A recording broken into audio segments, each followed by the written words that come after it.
Thank you, Mr. Prime Minister. Kyle Mazza from UNF News. Nice to see you and hope you're well. On the heels of the COP conference, there's been diversity, there's been inclusion, and also bringing together everyone. On the heels of that, back in the United States, anti-Semitism is on the rise. Many are talking hate and spewing bigotry, including Ye, formerly known as Kanye West. So what would you say to those who are saying these things and spouting these anti-Semitism tropes? How would you respond to that as a country that prides itself on inclusion and diversity? Thank you, Mr. Prime Minister. Thank you for your question. And I think we're seeing here at this largest nature COP in history what happens when people come together and listen to a range of perspectives and knowledges in respect and in partnership to move forward. And indeed, as you point out, Canada is one of the places in the world where we do diversity as well, if not better, than most other places. We know that tolerance is not enough. If you think about it, tolerating someone is putting up with them, is barely allowing them to exist as long as they don't bother you. There isn't a religion in the world that says tolerate thy neighbor. We talk about acceptance, friendship, and love. And that's what we have to stay focused on, that level of deep, deep respect and ability to learn from each other.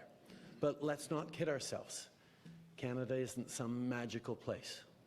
Like every part of the world, particularly after the pandemic, we've seen an increase in hate crimes, an increase in intolerance, in anti-Semitism, in Islamophobia, in anti-Asian racism, in anti-black racism, in Indigenous racism, anti-Indigenous racism, anti-LGBT, hateful commentary.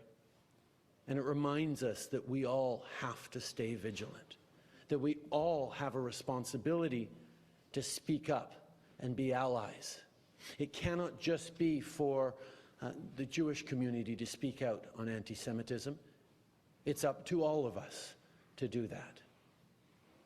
And I think that's something that Canadians and people around the world are expecting of themselves, of their neighbors, of everyone. Unfortunately, we're seeing a rise in polarization, in hatred and intolerance, and it's up to everyone who sees it to call it out and to stand against it.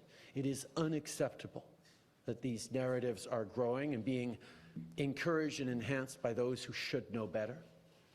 And all of us have a role to play in making sure that fundamental respect and openness towards each other continues to be at the heart of our strong communities.